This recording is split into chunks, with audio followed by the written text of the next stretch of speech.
মোৰ ঘৰ আমগুৰি মই নিজে পূজাৰ কমিটি মই নিজে সেক্ৰেটাৰী আজি 10-15 বছৰ মই ৰাখৰ সেক্ৰেটাৰী মই ভাওনাৰ সেক্ৰেটাৰী মই বিহু সেক্ৰেটাৰী মই জামাতত যাওঁ চূড়া জামাতত মই ডেলিগেট জামাত লৈ গৈছো মই 5 উত্তৰ নামাজ পঢ়ো মন্দিৰ যাওঁ কিবা জ্ঞান পাৰ্থক্য আছে নেকি আমি সকলো অসমীয়া নৱাব জাহিদুল সকলে ডাঙৰ কথা গ'লে আমি কোনো আমি জাতপাত কথা নহয় আমি যিমান মানুহ আছে আমি এজন অসমীয়া হিচাপে আমি পৰিচয় দিব বিচাৰো কাৰণ কথাটো হ'ল কি জাহিদুল সকলে ডাঙৰ কথাটো গ'লে অসমৰ বিভিন্ন প্ৰান্তত নামঘৰ মছজিদ লৈ বিভিন্ন বিভ্ৰান্তি সৃষ্টি কৰিলে কিন্তু শিৱসাগৰত কোনো আমাৰ বিভ্ৰান্তি সৃষ্টি নহ'ল আমি সকলোৱে সজাগ হৈ আছো সচেতন হৈ আছো আমাৰ শিৱসাগৰ জিলাৰ মানুহৰ মৰম চেনেহ আবেগিক আমি বুজি পাব লাগিব আপোনালোকৰ সমস্যাবিলাক আমি লৈ যাব লাগিব আপোনালোকৰ নেতৃত্ব লোৱাসকলে সেইখিনি কথা বুজি পাব লাগিব আজি আপোনালোকৰ নেতৃত্ব লোৱা আমাৰ জিলা সমিতি সন্মানীয় সভাপতি আছে ৰঞ্জিত ছাৰ আছে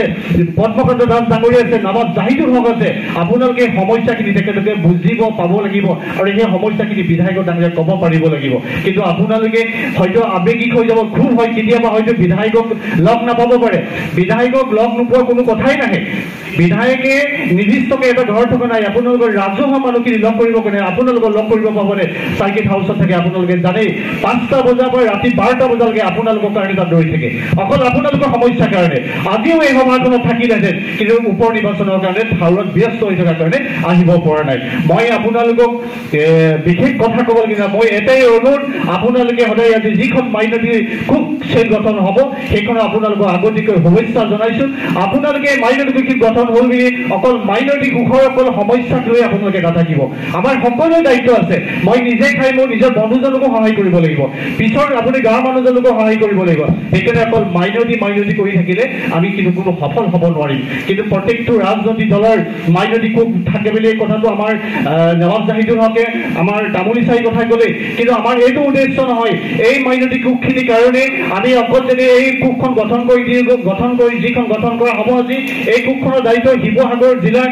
শিৱসাগৰ অন্তৰ্গত 4টা সমষ্টি এই মুছলমান সম্প্ৰদায়সকলৰ এই কমিটিখনৰ দায়িত্ব এইটো হ'ব নোৱাৰে আপোনালোকে আমি এই মাইনৰিটি কোপখন শক্তিশালী হ'লে জিলা সমিতিখন শক্তিশালী হ'ব জিলা সমিতিখন শক্তিশালী হ'লে কেন্দ্ৰীয় কমিটিখন শক্তিশালী হ'ব কেন্দ্ৰীয় কমিটি শক্তিশালী হ'লে আমি অনাগত দিনত 26 চনত আমি অখিল গগৈৰ নেতৃত্বত মুখ্যমন্ত্ৰী আমি বিচাৰোঁ আমি হিচাপে বিচাৰোঁ যদি আমি অখিল গগৈ 26 চনত মুখ্যমন্ত্ৰী বিচাৰোঁ তেতিয়াহ'লে আমি সদল বদলে আমি কষ্ট ত্যাগ কৰি আমি কাম কৰিব লাগিব সেই সমষ্টি এখন আমি এটা সমষ্টিহে জিকিছোঁ 125টা সমষ্টি আছে সেইকাৰণে আপোনালোকৰ ভূমিকাটো গুৰুত্বপূৰ্ণ হ'ব কাৰণ 125টা সমষ্টিয়ে শিৱসাগৰবাসীলৈ চাই আছে বিশেষ নকওঁ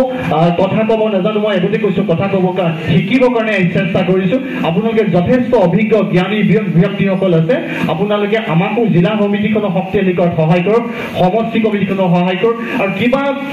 কিবা আপোনালোকৰ অজু আপত্তি থাকিলে মনৰ খুঁত থাকিলে আমাৰ লগত আপোনালোকে ডাইৰেক্ট যোগাযোগ কৰিব জিলা সমিতিৰ লগত যোগাযোগ কৰিব সমষ্টিৰ লগত যোগাযোগ কৰিব সভাপতি ডাঙৰীয়াৰ যোগাযোগ কৰিব বিধায়কৰ লগত যোগাযোগ কৰিব কাৰণ আমাৰ কথাবিলাক আমি বেলেগক কৈ লাভ নাই আমাৰ সমস্যাবিলাক সাংগঠনিক ক্ষেত্ৰত আমাৰ নিজৰ মাজত সমস্যাটো সমাধান হ'ব লাগিব আমাৰ সমস্যাটো যদি আমাৰ নিজৰ মাজত সমাধান নকৰি যদি আমি বেলেগক কৈ ফুৰোঁ আমাৰ সমস্যাটো সমাধান নহ'ব সেইকাৰণে মই অনুৰোধ জনাম এই উদ্যোক্তাসকলক পুনৰ ধন্যবাদ জনাইছোঁ মঞ্চৰ